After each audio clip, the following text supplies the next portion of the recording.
يا صباح الفل، ازيكم يا بنات؟ عاملين ايه؟ يا رب تكونوا بخير. النهارده راجعه لكم بفيديو جديد. فيديو النهارده هوريكم قطع في المكنسه بتيجي مع المكنسه او بتيجي مع اي مكنسه، هي تعتبر ايدك ورجلك في قلب البيت. استخداماتهم متعدده، ولا بتحتاجي بقى مقشه، ولا بتحتاجي منفضه، ولا بتحتاجي اي حاجه خالص. هي بالقطعه دي. اول قطعه معايا هي قطعه بالشكل ده وفيها فرشه. دي بعمل بيها ايه بقى؟ عارفين التراب اللي بيتجمع على البلكونه، ابواب البلكونه والشبابيك والشيش بتاع البلكونه؟ بتخليهولي فله. ولا بقى تمسكي وتنفضي والكلام ده كله، لا. بالقطعه دي هتشفط كل ترابه موجود. انا ركبتها في المكنسه بالشكل ده، وهبتدي اشغل المكنسه. بوريكم الاول ان هنا الشباك البلكونه عندي او باب البلكونه عندي متعفر قد ايه. ابتدي بقى هنا اشفط كل التراب اللي على الخشب نفسه او التراب اللي على السلك، هتخلي كله بصي يرجع بيلمع زي الاول. وتقدري كمان بتحطيها بقى، تحطها تحت الميه. الفرشه دي بتبليها تحت الميه وترجعي تعيدي عليها. يعني انا دلوقتي الفرشه دي بتستخدم خطوتين. الخطوه الاولانيه انا كده شفطت كل الترابه، والشباك او الباب البلكونه بقى فله وشمعه منوره زي ما بيقولوا. طيب تاني خطوه بقى، ببلها ميه، وبعدين بقوم ريحه بقى نازله. شايفين شيش البلكونه؟ عذرا على قطع الكلام، انا سبته حوالي مده علشان بس اعمل لكم الفيديو ده واوريكم القطعه دي بنستخدمها ازاي، فعذرا على المنظر.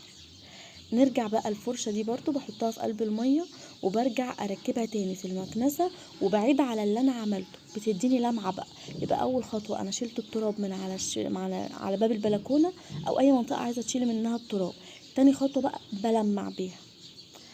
تالت حاجة بقى، دي القطعة الأساسية بتاع المكنسة، بس أنا بشغلها على زرار الكنس عشان أوريكم إن هي قد إيه نقدر نستغنى عن المقشة والتراب والعفرة والتراب اللي بيدخل على صدرنا وإحنا في شتاء وكده. لا، بصوا شايفين هنا البلكونة عاملة إزاي؟ أنا كنت سبتها متطربة شوية عشان برضو أعمل لكم الفيديو ده، فعذرا على المنظر. فنزلت بقى شوية مطرة بهدلت لي الدنيا. شايفين قد ايه؟ يعني بشغلها على الزرار على طول وبتكنس ده كله. يبقى عندك في المكنسة زرار للكنس، ولا بقى تستخدمي مقشة يطلع الترابة تدخل على صدرك نجري على الدكتور ابدا. وعلى فكرة كمان الترابة ديت اللي على الارض اللي على السيراميك، عايزه اقول لكم ان هي كانت ترابة ونزل عليها مية فنديت، يعني ماسكة في السيراميك قوي بس طلعت. شايفين بقى؟ شايفين القمر ده؟ القطعة دي بجد يا جماعة نينجا نينجا. كل حاجة راقت وفي 5 دقايق. يلا بقى قومي شوفي كده مكنستك وطلعي القطع القمر دي منها وابتدي استخدميهم. فرق كبير ما بين قبل وبعد. وبجد القطعة دي يا جماعة قمر.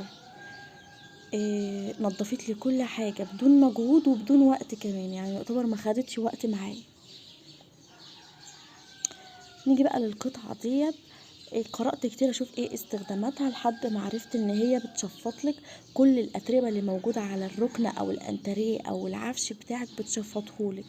او بيبقى مثلا ايه ما بين الركنه او في فراغات كده ممكن يدخل فيها اتربه، اطفالك قاعدين عليها مثلا بيوسخوها والجزء ده بيبقى متطرب جدا. فدي بقى بتخلي الركنه ترجع جديده لنك.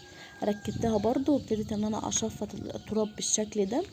شفطت التراب كله، وبأول قطعة خالص اللي هي الفرشة غسلتها كويس تحت الحنفية وركبتها في المكنسة. وابتديت ان انا ايه امشيها على الركنة، رجعتها لي قمر. بصوا بدخلها ما بين الفتحات اللي بالشكل ده، بتشفط لك اي بقايا اكل او اي حاجة وقع فيها بتشفطها لك كلها. يلا بقى انتوا كمان قوموا كده وتشجعوا وافتحوا قطع المكنسة وشوفوها، وقولوا لي بتستخدموا المكنسة في ايه تاني.